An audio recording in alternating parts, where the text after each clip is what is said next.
They say every town has its borders. Not the kind you see on maps, but the invisible ones, drawn in glances, in whispers, in the way one house casts a shadow over another. Some children are born into privilege, their futures paved smooth with gold. Others walk cracked sidewalks, their dreams patched and carried in warm backpacks. But sometimes, just sometimes, life takes a pen and redraws the lines. Not with wealth, not with power, but with love. And that's how it began. This is the story of the boy, the girl, and the dog who changed everything. In a small American town, life had a way of drawing invisible lines. Lines between the wealthy and the poor, between those who belonged and those who didn't. Jake knew which side he was on.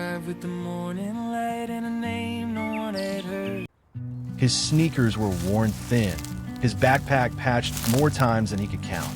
Each day, he walked the cracked sidewalks past manicured lawns, past lives he could never afford. And then, one afternoon in the park, fate tore a line in half. A little golden retriever puppy came charging down the hill, leash trailing behind like a banner in the wind. Jake barely had time to react before the bundle of fur tumbled into his arms. The puppy licked his face, tail wagging furiously. "Sonny," a girl's voice called, sharp, breathless. Jake looked up, and there she was, Emily. Her world was one of shining cars and gates taller than houses. Her dress was spotless, her shoes brand new. She was wealth, he was struggle. And yet, when their eyes met over Sonny's wagging tail, something clicked.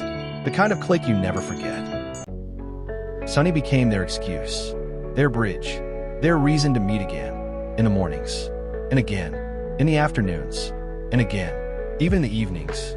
Emily would sneak away from her family's estate, slipping out the side gate to meet Jake by the park benches.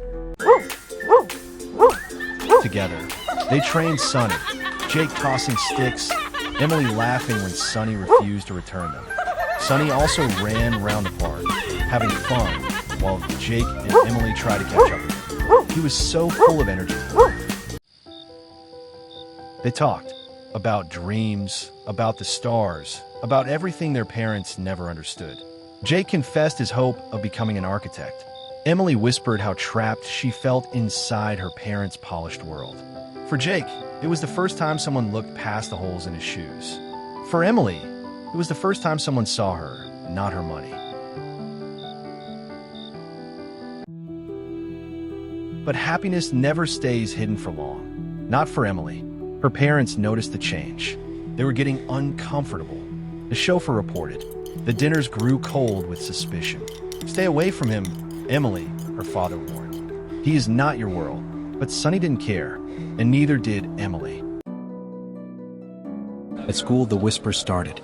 Scholarship trash. The rich boys sneered at Jake, always picking on him. Does the poor boy eat scraps with the rich girl's dog since he cannot afford a decent meal? Their laughter stung, but Jake kept his head down. So many times he wanted to stand up against them, but he did not want to make things worse. Until one afternoon, the bullies pushed too far. They cornered him outside the school gates just after classes had ended for the day. Students were already on their way to their various houses. Some parents were already around to pick their children. There were sneers. There were shoves. By the bullies, Jake's books hit the floor. But before Jake could even react, Emily stepped forward. The rich girl everyone thought was soft was not after all. They were all in for a surprise. In one swift motion, she twisted her wrist, dropped one boy with a kick, and sent another sprawling on the ground. Everybody froze, including some parents who were around at that time. Sonny barked wildly, tail wagging like this was a game. But for everyone else, it was not a game at all. They were all in shock. Emily had revealed something no one expected. She wasn't just a pretty face in silk. She could fight. She could defend. By the next morning, the whole town was buzzing. Emily wasn't just the rich girl anymore. She was fire. She was bold. She was strong. And Jake? For the first time, he saw her not as untouchable, but as someone he could stand beside. Someone he could be proud of. But courage has consequences. It appeared Emily's parents were not happy about her exploits from school. Everyone now knew their daughter was a fighter. Emily's parents grew harsher, blaming everything on Jake. "This boy will ruin you," her mother said. "Do you want to throw away your future for someone who has nothing?" The arguments grew louder, dinners colder. Meanwhile, Jake worked during the nights, stacking shelves at the grocery store, in the mornings during weekends and holidays tutoring kids, cutting people's lawns, doing any odd job he could find, and saving every dollar he could. Emily would sneak out of her house to help Jake with his homework under the streetlight. She was quite brilliant. Obviously, she was both beauty and brains. Sunny, always with her anywhere she went, would curl up at their feet. One evening, they sat by the lake as the sun bled orange across the surface of water. Emily whispered to Jake, "Promise me that no matter what happens, you will not forget me." Jake then faced her, looking directly and intently at her eyes.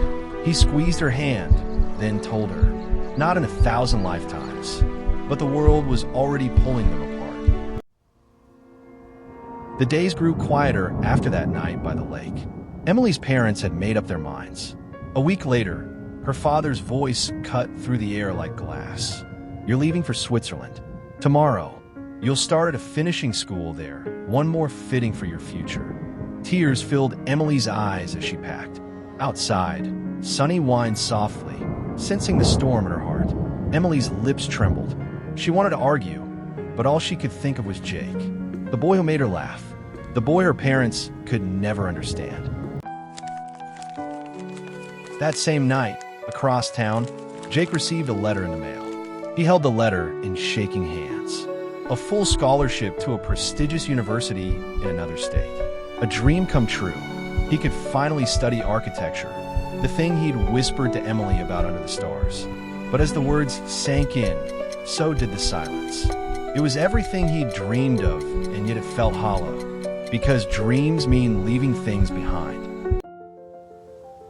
The next morning, as Emily's car waited by the gate, she ran to the park one last time, the place where it all began. Jake was already there, standing beneath the oak tree where it all began. Sunny bounded between them, tail wagging, unaware of what was coming. Neither of them spoke at first. They did not need to. Sometimes, silence says everything words cannot. Emily reached for Jake's hand. "Promise me," she whispered, "no matter what happens, you won't forget me." Jake smiled faintly, nodding his head. "Also, promise me, even if miles come between us, you'll still chase your dreams." Jake nodded, his voice barely steady. "Only if you promise to find your own." Sunny barked, circling their feet, breaking the heaviness with one final wag of his tail. For a long moment, they just stood there, hands clasped, hearts breaking. Emily's car door closed with a soft click. Jake stood frozen as the engine started and the wheels began to roll away. Sunny barked once, then again, chasing the car for a few steps before stopping, his tail lowered. Jake took one last look at Emily's fading figure in the car seat. As the car vanished, a single bark echoed across the empty park. It was Sunny's last goodbye, but fate wasn't finished with the three of them yet.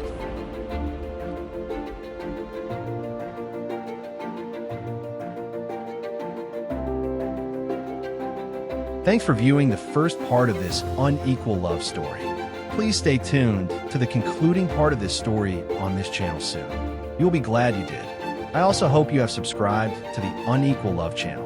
You are guaranteed beautiful stories that will touch your hearts. Do continue to like, comment, and share.